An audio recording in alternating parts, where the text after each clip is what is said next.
बिहार की मुजफ्फरपुर डिस्ट्रिक्ट में स्थित काटी में जो माँ छिन्नमस्तिका मंदिर है, अगर उस मंदिर के दर्शन के लिए आप आना चाहते हैं तो इधर के रास्ते आप मुजफ्फरपुर है, और मुजफ्फरपुर से जब आप मोतिहारी के रास्ते जाएंगे तो आपको काटी में है ये मंदिर, जो कि देख सकते हैं बहुत बड़ा सा मंदिर है, जो भव्य मंदिर है, जो कि एक तरफ आपको झारखंड के रजरप्पा में स्थित है ये माँ छिन्नमस्तिका मंदिर, वहीं तो दूसरी तरफ है बिहार के मुजफ्फरपुर डिस्ट्रिक्ट में काटी में स्थित है। बिहार के मुजफ्फरपुर डिस्ट्रिक्ट के एक काटी में है, और काटी में माँ छिन्नमस्तिका मंदिर के प्रांगण में है। और छिन्नमस्तिका मंदिर की जो मेन संस्थापक हैं और जो आचार्य भी कह सकते हैं, संस्थापक भी कह सकते हैं, अभी हम उनसे जानने का प्रयास करते हैं कि ये मंदिर आखिर कितनी साल पुरानी है और इस मंदिर की क्या पारंपरिक है और क्या मतलब की मान्यता है। ये सारे चीज़ हम आप लोग को एक एक करके इनसे लेके साझा करने का प्रयास करते हैं। तो सबसे पहले रफ्तार भारत में आपका स्वागत है।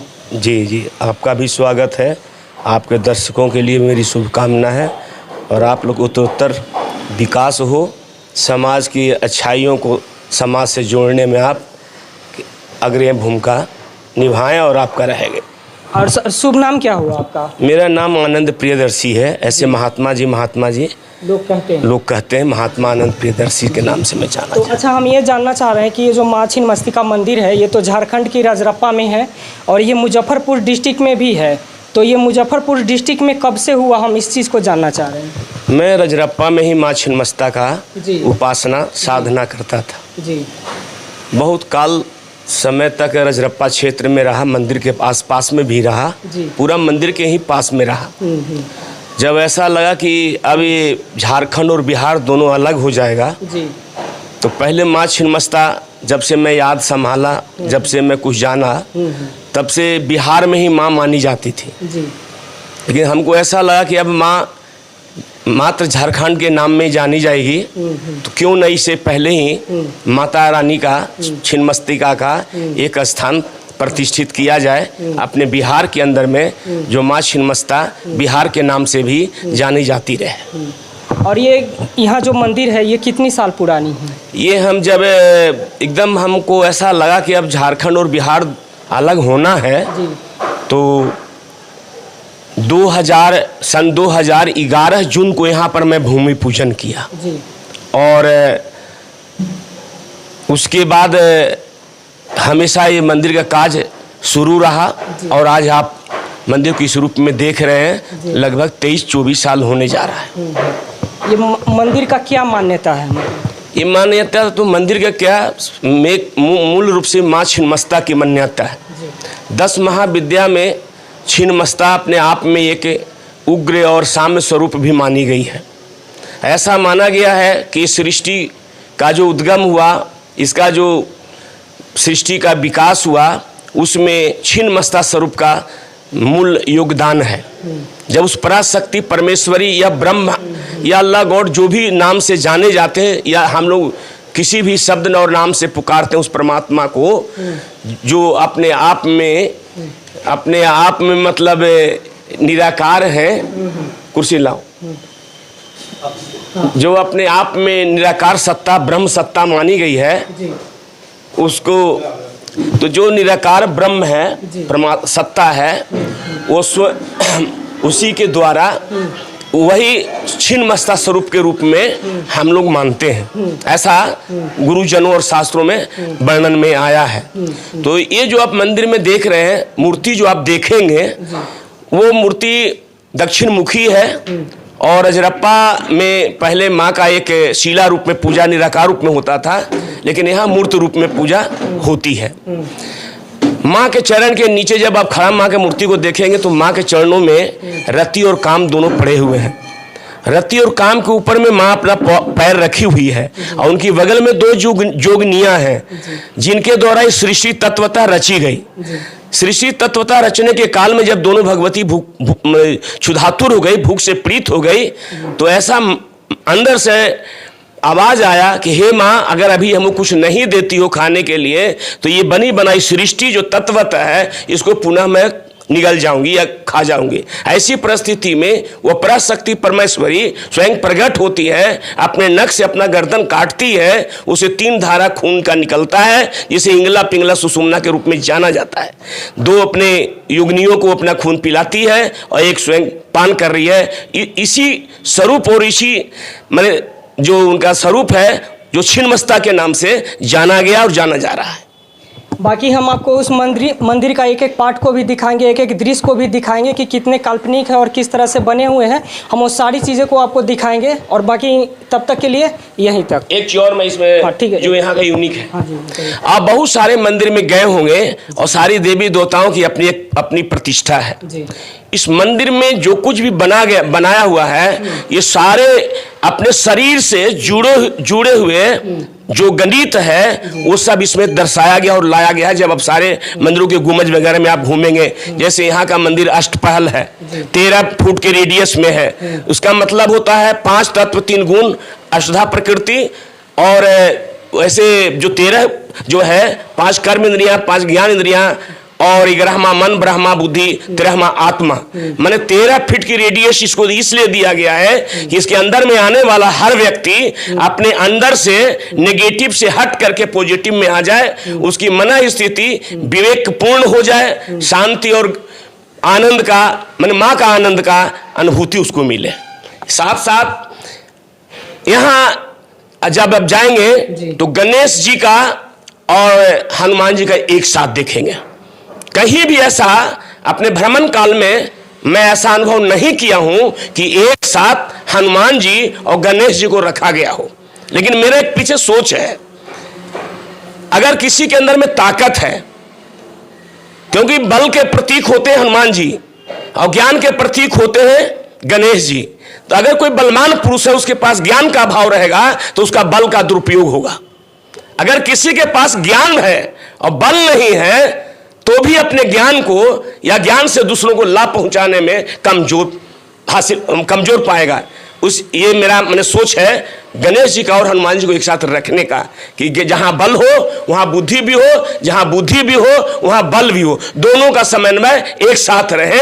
यह हमारा भाव है कि हे हनुमान जी, हे गणेश जी, आप किसी परिवार में दोनों एक साथ रहे, बल भी रहे और बुद्धि के रूप में भी उस परिवार और घर में विराजे, ताकि उसका सार्वभौमिक विकास हो सके।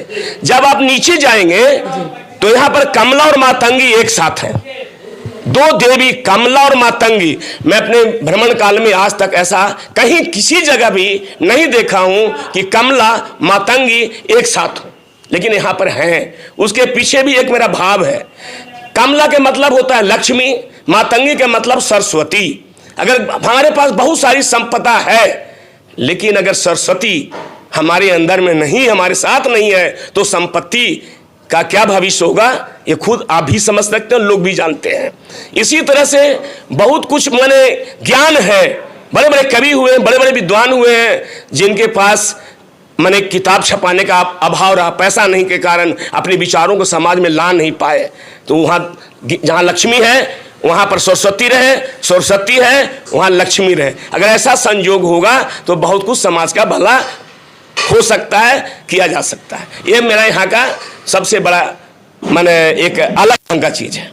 और समझ लीजिए, भारत के अंदर में कोई ऐसा मंदिर नहीं है जहां दान पेटी नहीं है, लेकिन यह मंदिर दान पेटी रहित है। हमारे बोर्ड पर सामने जब प्रवेश करते हैं, प्रवेश द्वार पर ही लिखा हुआ है कि दान पेटी रहित मंदिर शायद भारत का पहला। और पूरे बिहार से, मतलब बिहार के जितने भी जिले हैं, सभी जिले से लोग यहाँ पे आते हैं और माता का दर्शन करते हैं। अगर आप रजरप्पा गए होंगे जो झारखंड में है, या ये 10 महाविद्या की जो स्वरूप जो यहाँ सभी प्रतिष्ठित है, ये सब बलि प्रधान देवी हैं। आप रजरप्पा में जाएंगे 1000 से 5000 10,000 रोज बलि होता है। मैं इसी देवी का उपासक हूं, लेकिन इस मंदिर के अंदर में किसी प्रकार का जीव बलि का प्रावधान नहीं है, जो एक वाम मार्ग के लिए बहुत बड़ा चैलेंज है कि जो देवी को बलि प्रधान माना गया और वो इस जगह पर नारियल की बलि के रूप में उसको स्थापित किया गया है, जो वाम मार्ग का एक बहुत अलग ही तरह की ये बात मानी जाती है। और इसको लोग आश्चर्य करते हैं कि जो पद्धति चला आ रहा था उसे हट करके इस मंदिर को स्वरूप दिया गया। इसके पीछे क्या कारण था कि यह हमारे मैदानी इलाका में मंदिर है, यहाँ सभी लोग जो आने जाने वाले लोग होते हैं और हर तरह के लोग होते हैं, जो जीव हिंसा जो कभी मन होगा, लेकिन आज करीब करीब प्राय लोग इसे ऊपर उठना चाहते हैं, अलग रहना चाहते हैं। इस भाव से प्रेरित होकर करके आम पब्लिक के लिए, आम हित के लोगों के हित के लिए, यहाँ की पवित्रता के लिए लोगों का आकर्षण, इनकी श्रद्धा अधिक बना है, इस ख्याल से बलि व्यवस्था को हटाया गया और नारियल बलि उस जगह पर लाया गया, रखा गया है। यहाँ नारियल भी बांधी जाती है, जिसके पीछे मनोकामना आप देखे होंगे, हजारों यहाँ पर नारियल बंधा हुआ है। बहुत सारे लोग यहाँ पर आते हैं, अपने मन की भावनाओं को भगवती के सामने रखते हैं और नारियल बांध देते हैं। उनकी भाव जैसे फाइल लगाना होता है, एप्लीकेशन लगाना होता है, तैसे लोग अपनी ओर से अपनी भावनाओं का एप्लीकेशन श्री चरणों में समर्पित करते हैं। और जब उनकी पूरा होता है तो इस नारियल को खोलते हैं और माँ के चरणों में चढ़ाते हैं और अपना खुशी मनाते हैं।